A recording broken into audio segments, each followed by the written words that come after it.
La fête d'anniversaire de mon oncle est devenue mon cauchemar quand il a dit « Elle est exactement comme sa mère, une traînée menteuse qui détruit les familles. » Les invités ont ri. J'ai éclaté en larmes. Puis ma fille de 7 ans a pris le micro et a dit « Oncle Frank, dois-je faire écouter l'enregistrement de ce que tu me fais la nuit ?» La musique s'est arrêtée.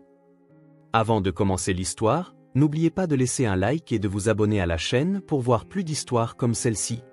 Ma sœur Nia se tenait là, à sa baby shower, enceinte de 7 mois, une main sur son ventre parfaitement arrondi, l'autre tenant une coupe de champagne remplie de cidre pétillant. Le soleil de l'après-midi, filtrant à travers les fenêtres du country club, fit scintiller sa bague de mariage en diamant lorsqu'elle leva son verre pour porter un toast. « Au moins, mon bébé aura un père », dit-elle en me regardant droit dans les yeux, avec ce sourire qu'elle avait perfectionné depuis l'enfance. Celui qui paraissait doux à tout le monde, mais qui était comme un coup de poignard pour ceux qui la connaissaient vraiment. La salle éclata en applaudissements. 40 invités applaudissaient comme si elle venait d'annoncer un remède contre le cancer, et non de lancer une pique directe à mon fils et à moi. Ma mère, Donna, se leva même de sa chaise, hochant la tête en signe d'approbation, comme s'il s'agissait d'une sorte de discours de motivation. Mon fils de 10 ans, Devon, assis à côté de moi, glissa sa petite main dans la mienne sous la nappe. Je le sentis trembler, non pas de peur, mais d'autre chose que je ne parvenais pas encore à identifier.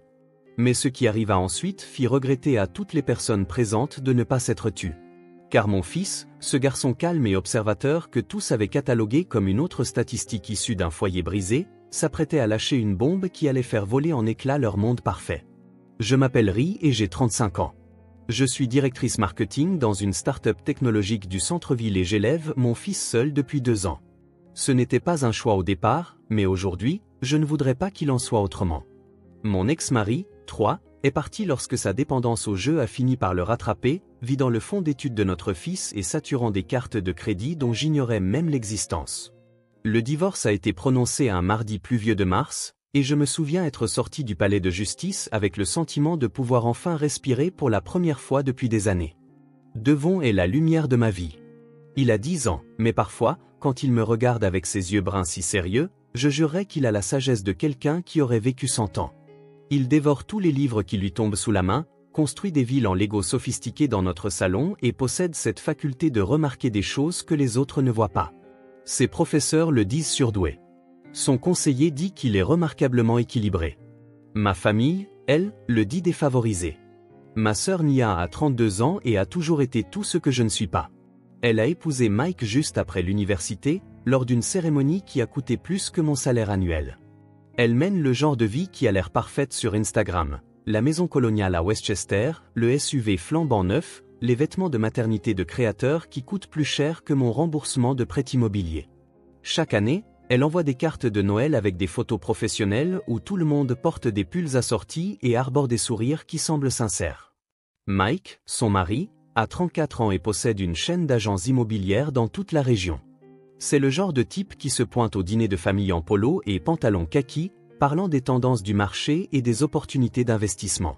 Il appelle tout le monde « mon pote » ou « champion », y compris moi, ce qui me donne toujours la chair de poule. Il aime rappeler à tout le monde qu'il est un self-made man, qu'il a bâti son empire à partir de rien, qu'il sait ce qu'il faut pour être un gagnant dans ce monde. Ma mère, Donna, a 58 ans et ne m'a jamais pardonné d'avoir divorcé de 3. Dans son monde, les femmes tiennent bon, quoi qu'il arrive. Elles font en sorte que ça marche. Elles ne lavent pas leur linge sale en public et n'admettent pas l'échec. Elle nous a élevés, Nia et moi, dans une maison où les apparences comptaient plus que la réalité, où nous avons appris à sourire même lorsque tout s'effondrait. Elle présente encore Nia comme « ma fille, l'épouse d'un homme d'affaires prospère » et moi comme « mon autre fille ». Mon père, Karl, a 60 ans et fonctionne selon un principe simple, éviter les conflits à tout prix. Il a perfectionné l'art d'être présent sans vraiment l'être, d'acquiescer à tout ce que dit ma mère tout en se réfugiant dans son journal ou sa partie de golf. Il m'a appris à changer un pneu et à lancer une balle courbe, mais il ne m'a jamais appris à tenir tête aux personnes qui étaient censées m'aimer le plus. Cette baby shower était censée être le moment de gloire de Nia, la célébration de son mariage parfait produisant sa progéniture parfaite. La salle était décorée comme une page de magazine, tout en rose et or. Il y avait des jeux avec des prix, un bar à bonbons assorti aux décorations et un gâteau si beau qu'on n'osait pas le manger. Chaque invité avait été soigneusement sélectionné pour être le témoin et valider la réussite de Nia. Ce qu'aucun d'entre eux ne savait, c'est que parfois, les gens qui pointent du doigt sont ceux qui ont le plus à cacher. Et parfois, un garçon de 10 ans peut voir des vérités que les adultes passent leur vie entière à éviter. J'aurais dû savoir que la baby shower serait un désastre quand maman m'a appelé 3 fois ce matin-là pour me rappeler de m'habiller convenablement. Et de ne pas tout ramener à toi. Le premier appel est arrivé à 7 heures, pendant que je préparais le déjeuner de Devon. Le second a interrompu ma douche. Le troisième m'a surprise alors que j'essayais de faire enfiler à Devon son beau polo, celui sans la minuscule tache sur le col que j'espérais que personne ne remarquerait. Ri, je suis sérieuse, a dit maman via le haut-parleur du téléphone pendant que j'ajustais le col de Devon. C'est la journée spéciale de Nia. Elle la prépare depuis des mois. Contente-toi de sourire, de donner ton cadeau et d'essayer de te fondre dans la masse. Me fondre dans la masse. C'était le rôle qui m'avait été assigné dans la famille depuis aussi longtemps que je me souvienne. Rester silencieuse pendant que Nia brillait. Ne pas faire de vagues pendant que Nia naviguait en eau calme. 2 ans s'étaient écoulés depuis mon divorce avec 3. Et apparemment, c'était toujours le scandale familial qui me définissait, la chose qui faisait de moi quelqu'un qui devait se fondre dans la masse plutôt que de se démarquer. Le Rosewood Country Club ressemblait à un décor de film quand nous sommes arrivés. Ma Honda Civic vieille de 8 ans semblait déplacée entre les Mercedes et les BMW sur le parking. Devons la remarquer aussi, bien qu'il n'ait rien dit. Il a juste redressé son polo une dernière fois et a attrapé le sac cadeau sur la banquette arrière. « Tu as bien pensé à la carte, hein, maman ?» a-t-il demandé.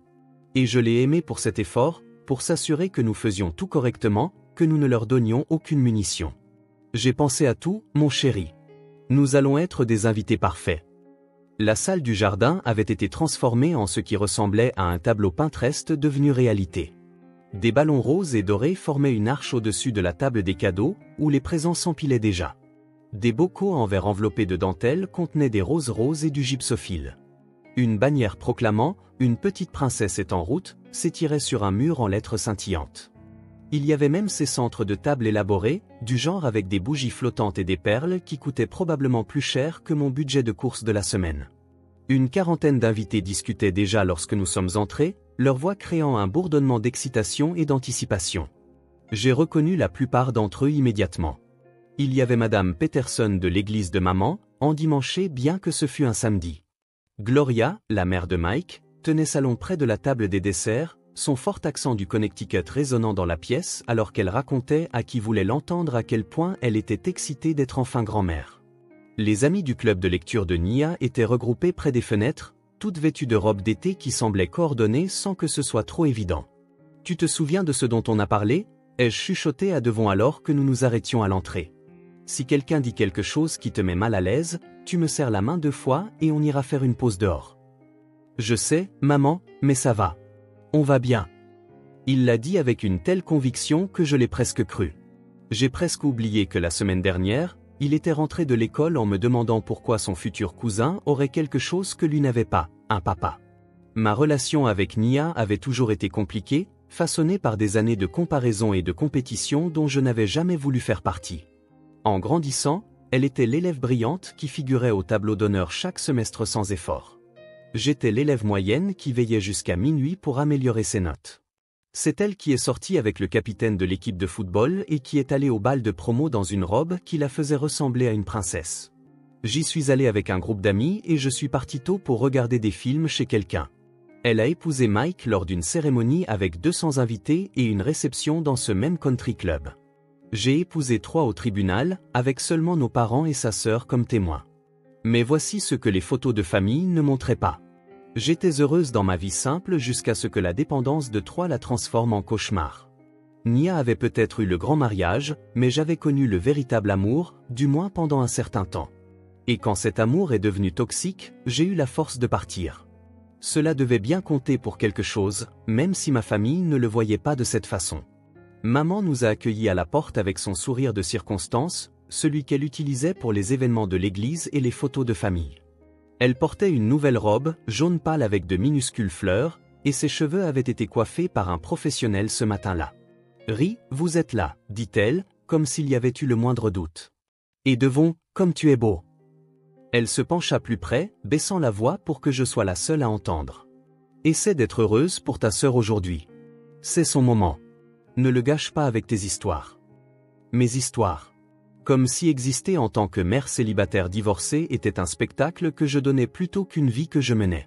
Les ennuis ont commencé pendant l'ouverture des cadeaux, même si avec le recul, j'aurais dû voir la tension monter dès l'instant où nous nous sommes assis. Nia était au centre de l'attention, installée dans un fauteuil aux allures de trône, décoré de rubans et de biberons miniatures. Elle rayonnait dans sa robe de maternité à fleurs, une pièce de créateur dont elle s'était assurée de mentionner le prix de 800 $ quand elle me l'avait montré la semaine dernière. Mike se tenait derrière son fauteuil, les mains possessivement posées sur ses épaules, jouant le rôle du mari dévoué comme s'il auditionnait pour une publicité. « Oh, celui-ci vient de la cousine Janet », s'exclama Nia, brandissant une boîte argentée nouée d'un énorme ruban. Elle mettait en scène l'ouverture de chaque cadeau, tenant les objets en l'air pour que tout le monde les admire, pendant que son amie Bethany notait consciencieusement qui avait offert quoi pour les cartes de remerciement. Un tire-lait de créateur de la part de la mère de Mike, un système de poussette à 1000 $ de la part de son club de lecture. Chaque cadeau était plus cher que le précédent, transformant l'événement en une sorte d'étalage de richesse. Puis elle est arrivée au mien. Celui-ci est de riz, annonça TL, sa voix changeant très légèrement, comme si elle préparait le public à une déception. Je l'ai regardé ouvrir lentement le sac cadeau, retirant le papier de soie morceau par morceau. Quand elle a finalement révélé la courte pointe que j'avais mis 2 mois à créer, y travaillant chaque soir après que Devon soit allé se coucher, elle l'a tenue du bout des doigts comme si elle pouvait être contaminée. Comme c'est artisanal, dit-elle, le mot « artisanal » sonnant comme une insulte dans sa bouche. Tu as toujours été doué de tes mains. Il le fallait bien, en élevant Devon toute seule. Un malaise s'installa dans la pièce. Quelques personnes ricanèrent, de ce rire nerveux qu'on a quand on ne sait pas si quelque chose est censé être drôle ou cruel. J'ai senti Devon se crisper à côté de moi, sa fourchette s'arrêtant à mi-chemin de sa bouche avec un morceau de gâteau qu'il savourait. Chaque carré représente une comptine différente, dis-je, essayant de garder une voix stable. Je les ai toutes brodées à la main. Le dos est en coton biologique hypoallergénique. Quelle délicate attention, poursuivit Nia, pliant la courte pointe négligemment et la mettant de côté, loin de la pile de cadeaux approuvés. Eh bien, nous ne pouvons pas toutes nous permettre de faire du shopping chez Berdorf. Certaines d'entre nous doivent être créatives avec leurs limites. En fait, les cadeaux faits à la main ont souvent plus de valeur que ceux achetés en magasin, dit doucement Devon. Tout le monde se tourna pour le regarder. Cette courte pointe a probablement pris plus de 100 heures à faire. Au salaire minimum, cela vaudrait plus que la plupart de ces cadeaux. Mike éclata de rire, ce rire tonitruant qu'il utilisait dans les réunions d'affaires. Regardez le petit mathématicien. Dommage que la vie ne consiste pas vraiment à calculer des heures, n'est-ce pas, champion ? Il s'agit de ce que l'on peut réellement fournir. C'est à ce moment-là que maman décida de s'immiscer dans la conversation, depuis sa place d'honneur à la droite de Nia. Certaines femmes font simplement de mauvais choix, dit-elle assez fort pour que tout le monde entende, en me regardant droit dans les yeux. Heureusement, Nia a appris des erreurs de sa sœur. Elle a attendu le bon homme, a bâti des fondations solides. Tout le monde n'a pas cette sagesse. Madame Peterson hocha la tête avec enthousiasme depuis la table voisine. Il est si important pour les enfants d'avoir leurs 2 parents, un foyer stable. Vous savez, des études montrent que les enfants de foyers brisés ont plus de difficultés dans tous les domaines, des études aux relations. Mes notes sont meilleures que celles de la plupart des enfants de ma classe, dit Devon, sa voix plus ferme maintenant. Je suis dans le programme pour surdoués. Bien sûr que tu y es, mon chéri, dit Nia avec une sympathie exagérée. Tu fais de ton mieux avec ta situation. C'est juste que les enfants ont besoin de modèles masculins, de quelqu'un pour leur apprendre à être forts, à subvenir aux besoins de leur famille. Elle se leva alors, berçant son ventre à 2 mains de cette manière théâtrale qu'elle avait adoptée depuis le début de sa grossesse. Je me sens tellement bénie, poursuivit-elle, sa voix prenant une qualité dramatique. Au moins, mon bébé aura un père. Quelqu'un pour lui apprendre à lancer une balle, à faire un nœud de cravate, à être un homme. Quelqu'un qui sera là pour chaque anniversaire, chaque match de baseball, chaque moment important. Tout le monde ne peut pas offrir à ses enfants cette expérience d'une famille complète. La salle explosa en applaudissements. Ils applaudirent vraiment, comme si elle venait de donner un discours inspirant au lieu de détruire systématiquement l'estime de soi de son neveu. 40 adultes applaudissant une femme qui venait de dire à un garçon de 10 ans que sa vie était en quelque sorte inférieure, incomplète, brisée. Certains d'entre nous s'en sortent très bien, ai-je réussi à dire, la voix tremblante d'une rage contenue. Bien sûr que tu t'en sors, ma chérie, répondit Nia avec une fausse douceur qui me donna la chair de poule. Je veux dire, Devon semble assez équilibré, compte tenu de tout. Ce n'est pas sa faute si son père a choisi le jeu plutôt que sa famille. Nous devons tous faire avec ce que nous avons, n'est-ce pas? Mike décida d'en rajouter. Le gamin a un bon modèle masculin maintenant. Moi, n'est-ce pas, champion? Je peux lui apprendre toutes ces choses pour lesquelles Troy n'est jamais resté. Peut-être l'emmener à des matchs. Lui montrer comment un vrai homme prend soin de sa famille. Je rassemblais mon sac à main, prêt à partir avant de dire quelque chose qui fracturerait cette famille encore plus que mon divorce ne l'avait déjà fait. Mes mains tremblaient tandis que je pliais la serviette sur la table, la plaçant à côté du morceau de gâteau intact qui avait l'air trop joli pour être mangé mais qui avait probablement le goût de carton. La chaise racla le sol quand je me levai, et je sentis 40 paires d'yeux me regarder, attendant de voir si j'allais faire une scène, leur prouver à tous qu'ils avaient raison au sujet de la sœur divorcée instable qui ne pouvait pas se contenir. « Viens, Devon, dis-je doucement, tendant la main vers lui. On y va. » Mais sa main n'était pas là. Au lieu de cela, il était debout, sa chaise repoussée avec une précision délibérée. L'expression blessée qu'il arborait quelques instants auparavant avait fait place à toute autre chose. Cette expression calme et observatrice que je connaissais si bien s'était transformée en pure détermination. Le genre que j'avais vu quand il avait décidé de participer à l'exposition scientifique, même s'il était le plus jeune concurrent, le genre qui signifiait qu'il avait pris une décision et que rien ne l'arrêterait. « Maman, attends, » dit-il, sa voix portant à travers la pièce avec une clarté qui fit cesser toutes les conversations en aparté. La salle bourdonnait encore de discussions sur l'éducation correcte et les foyers stables. Nia acceptait les félicitations de ses amis de yoga, lui disant à quel point elle avait de la chance, à quel point sa vie était parfaite, comment son bébé aurait tout ce dont un enfant pouvait avoir besoin. Mike serrait la main de certains de ses associés, planifiant probablement déjà la crèche privée que son enfant à naître fréquenterait. Devon se dirigea vers le centre de la pièce, naviguant entre les tables décorées avec leur centre de table rose et leurs verres en cristal. Il s'arrêta juste à côté de la table des cadeaux où tous ces présents coûteux étaient empilés, paraissant petits mais commandant d'une manière ou d'une autre l'attention. Au début, les gens ont trouvé ça mignon. Le petit garçon du foyer brisé voulant dire quelque chose de gentil à sa tante, probablement pour s'excuser de l'attitude de sa mère ou pour féliciter Nia comme il se doit. Maman sourit avec indulgence. « Qu'y a-t-il, mon chéri? Veux-tu dire quelque chose de gentil à Tata Nia à propos du bébé? » « En fait, mamie, j'ai une question, » dit Devon, se tournant pour faire face directement à Nia. Sa voix était stable, presque conversationnelle, comme s'il demandait la météo. Nia sourit, ce sourire condescendant qu'elle avait perfectionné, celui qui vous faisait vous sentir comme un enfant même quand vous aviez raison. « Bien sûr, mon chéri. Qu'est-ce que c'est? Tu veux savoir des choses sur le bébé? Es-tu excité d'avoir un cousin? » « Je suis excité pour le cousin, » dit Devon en hochant la tête pensivement. « Mais ce n'est pas ma question. » Il marqua une pause, et je jure qu'on pouvait entendre les glaçons teintés dans les verres alors que les gens attendaient. Quelque chose dans son ton avait changé l'énergie de la pièce, la faisant passer d'un amusement condescendant à une attention incertaine. « Tata Nia, » continua-t-il, sa jeune voix tranchant l'air de la salle du jardin comme une lame dans de la soie. « Est-ce que je devrais parler à tout le monde de l'autre famille de tonton Mike? » Ces mots ont eu l'effet d'une bombe au ralenti. J'ai vu le visage de Mike se vider de sa couleur, sa main se figeant à mi-chemin d'une poignée de main avec le Dr Morrison du Country Club. Ses cheveux parfaitement coiffés semblaient soudainement en désordre, même s'ils n'avaient pas bougé. L'image du magnate de l'immobilier confiant se fissura comme une coquille d'œuf, révélant quelque chose de brut et de paniqué en dessous. « De quoi tu parles, champion ?» dit Mike, essayant d'en rire, mais sa voix se brisa sur le mot « champion ».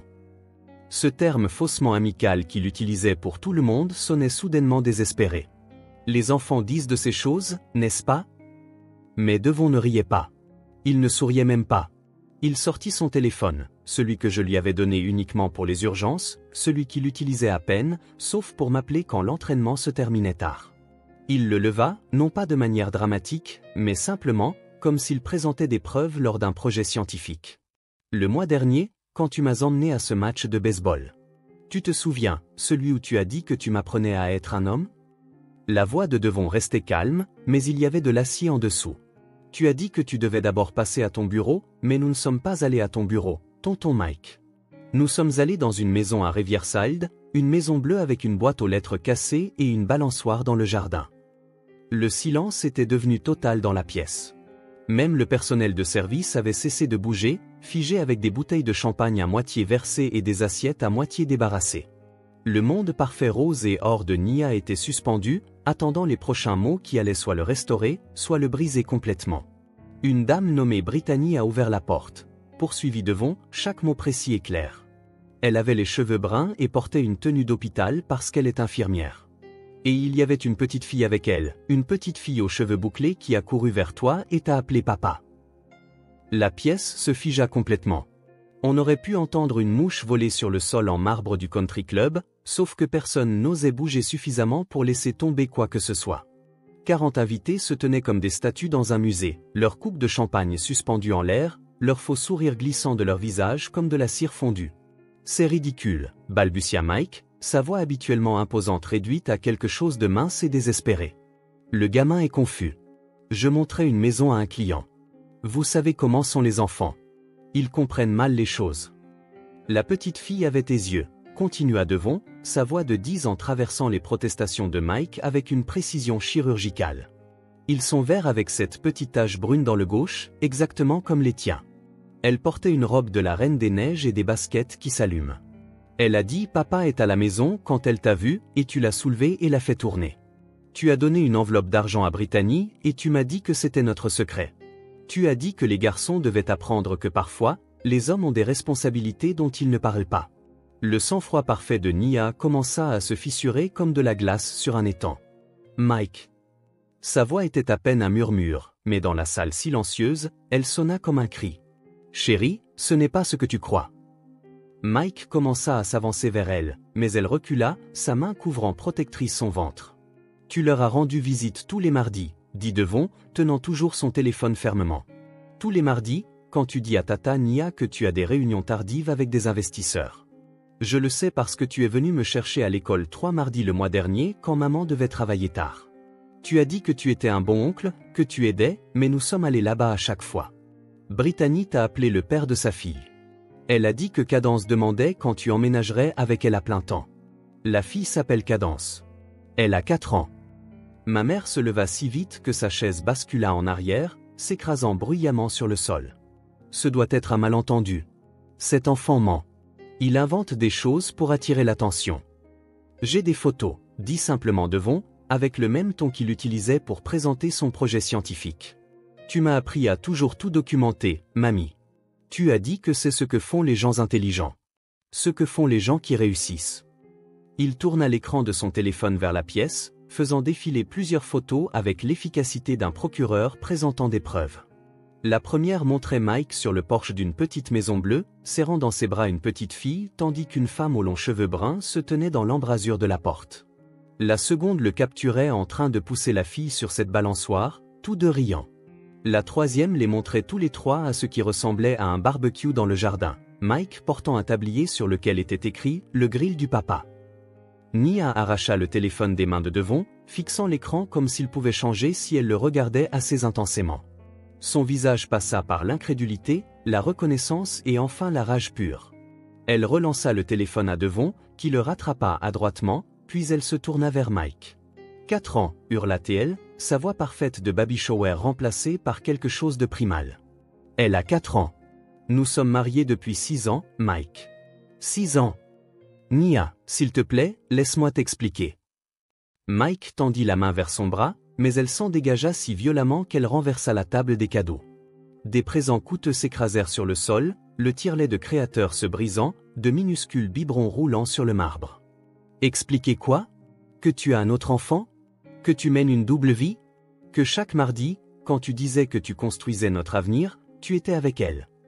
La mère de Mike, Gloria, poussa un hurlement qui ressemblait à celui d'un animal blessé. Ça ne peut pas être vrai. Michael, dis-leur que ce n'est pas vrai.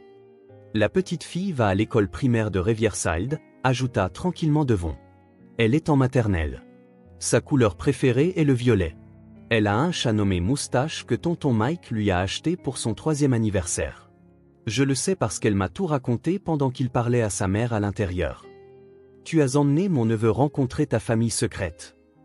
La voix de Nia se brisa complètement. Elle attrapa la première chose à portée de main, un vase en cristal de la table des cadeaux détruite, et le lança sur Mike. Il l'esquiva, et le vase se fracassa contre le mur derrière lui. Des roses roses et de l'eau dégoulinèrent sur le papier peint. La baby shower parfaite se transforma en chaos total. Les partenaires commerciaux de Mike reculaient vers les sorties. Les femmes du club de lecture enregistraient avec leur téléphone ou faisaient semblant de ne pas le faire. Madame Peterson se signait à plusieurs reprises en marmonnant des prières. Ma mère se laissa lourdement tomber sur sa chaise, s'éventant avec un programme de la baby shower, le papier rose et or flottant inutilement. « Dehors » dit Nia, sa voix s'abaissant à un ton dangereux. « Dehors, maintenant. »« Le bébé ?»« Pense à notre bébé » plaida Mike. « Tu veux dire, comme tu as pensé à Cadence ?» Nia rit. Mais ce n'était pas vraiment un rire. C'était quelque chose de tranchant et de brisé. Au moins, maintenant, mon bébé aura quelque chose en commun avec la sienne. Un père qui est un menteur. Le personnel du country club fit discrètement sortir tout le monde pendant que Nia sanglotait dans les toilettes, son maquillage parfait coulant en traînées noires sur son visage. La salle du jardin ressemblait à un champ de bataille, avec des chaises renversées, des cadeaux éparpillés et des décorations roses pendant à des angles bizarres. Maman alla avec Nia, mais pas avant de s'arrêter devant Devon et moi. « Le savais-tu » me demanda-t-elle, sa voix accusatrice même maintenant, même après tout ce qui venait d'être révélé. « C'est toi qui l'as poussé à faire ça ?»« Non, maman. Contrairement à certaines personnes, je ne garde pas de secrets qui détruisent des familles. Je survis simplement à la destruction de la mienne. » Elle se tourna vers Devon, son visage un mélange de colère et d'incrédulité. « Comment as-tu pu faire ça à ta tante ? Comment as-tu pu gâcher sa journée spéciale ? » C'est là que je me suis avancé, me plaçant entre ma mère et mon fils. « Comment as-tu pu lui faire ce que tu lui as fait ? Il est resté assis ici à vous écouter toutes démolir sa mère. Dire que sa vie est incomplète. Suggérer qu'il est une marchandise endommagée parce que son père n'est pas là. Et tu veux le blâmer d'avoir dit la vérité ?» Devon leva les yeux vers moi, puis vers sa grand-mère. Son jeune visage montrait une maturité qui me brisa le cœur. Tonton Mike a dit que je ne devais pas le dire parce que ça ferait du mal à Tata Nia. Mais Tata Nia faisait déjà du mal à maman. Et tu l'aidais, mamie. Au moins, quand papa est parti, il est juste parti. Il n'a pas fait semblant d'être parfait tout en vivant un mensonge. 2 semaines plus tard, Nia retourna vivre chez nos parents. Les papiers du divorce furent déposés en moins d'1 mois. Mike tenta désespérément de sauver quelque chose, n'importe quoi. Mais l'avocate de Nia fut impitoyable. Il s'avère que lorsque vous documentez 4 ans de tromperie, les juges ont tendance à manquer de sympathie. L'autre famille de Mike sortit également de l'ombre. On avait dit à Brittany qu'il était séparé et prévoyait de divorcer, qu'il avait juste besoin de temps pour régler les finances correctement. Elle avait élevé Cadence seule, croyant aux promesses de Mike que bientôt, il serait une vraie famille. Les dîners de famille sont différents maintenant. Pour commencer, nous en avons. Nia ne se moque plus de mon statut de mère célibataire. La semaine dernière, elle m'a même demandé des conseils pour élever un enfant seul. Maman ne fait plus de commentaires sur les mauvais choix ou les foyers brisés. Elle a appris ce que j'ai toujours su, que les jugements finissent toujours par vous revenir en pleine figure, que les gens qui pointent du doigt ont souvent le plus à cacher. Devon et moi sommes devenus encore plus proches, si c'est possible. Ce soir-là, après la fête, il s'est assis sur son lit pendant que je le bordais. Quelque chose pour lequel il se dit généralement trop grand, mais dont il semblait avoir besoin cette nuit-là. « Maman, est-ce que j'ai bien fait ?» demanda-t-il, sa voix fluette dans l'obscurité de sa chambre. « Tu nous as défendus, lui ai-je dit, m'asseyant sur le bord de son lit. Tu leur as montré qu'être une famille monoparentale ne nous rend pas inférieurs. Ça nous rend honnêtes. Ça nous rend réels.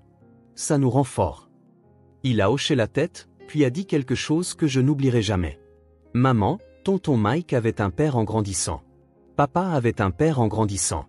Mais ils sont tous les deux devenus des menteurs. Peut-être que ce n'est pas d'avoir un père qui est important. Peut-être que c'est d'avoir quelqu'un qui t'apprend à dire la vérité. » L'histoire de la baby shower est devenue légendaire dans notre ville. Les gens en chuchotent encore à l'épicerie. Comment le petit Devon Matthews a révélé la double vie de Mike Harrison au Rosewood Country Club. Mais pour moi, c'est devenu tout autre chose. C'est devenu le jour où mon fils de 10 ans a enseigné à une salle pleine d'adultes que les familles parfaites n'existent pas, que les mères célibataires élèvent des guerriers, et que parfois, les gens qui ont le moins sont ceux qui ont le plus d'intégrité. Nia a eu son bébé 2 mois plus tard, un magnifique garçon qu'elle a appelé Oliver. J'étais là, dans la salle d'accouchement, lui tenant la main pendant qu'elle poussait, étant la sœur dont elle avait besoin que je sois. Et malgré tout ce qui s'est passé, malgré la douleur, l'humiliation et la confiance brisée, elle m'a appelé le lendemain alors que j'étais au travail. Je suis désolée, dit-elle, la voix rauque d'épuisement et d'émotion. Pour toutes ces années. Je pensais avoir tout compris. Je pensais que ma vie était parfaite et que la tienne était l'exemple à ne pas suivre. Aucune de nous n'a tout compris, lui ai-je répondu. Mais maintenant, Oliver a quelque chose de plus précieux qu'une histoire de famille parfaite. Il a la vérité. Il a l'authenticité. C'est un meilleur héritage que n'importe quel mensonge, aussi joli soit-il, emballé dans des ballons roses et dorés. Et vous savez quoi? Devon et Oliver sont inséparables maintenant. Mon fils est le grand cousin protecteur, il lui apprend des choses sur les dinosaures, les planètes et tout ce qui le fascine. Il montre à Oliver que les familles existent sous toutes les formes et tailles, et que l'amour ne se mesure pas à qui est présent, mais à qui se montre avec honnêteté et reste avec intégrité. Si cette histoire vous a touché, si vous avez déjà été jugé pour ne pas avoir la famille parfaite, veuillez partager cette vidéo. Laissez un commentaire sur votre propre expérience du jugement familial ou sur la façon dont vous avez trouvé la force dans des endroits inattendus.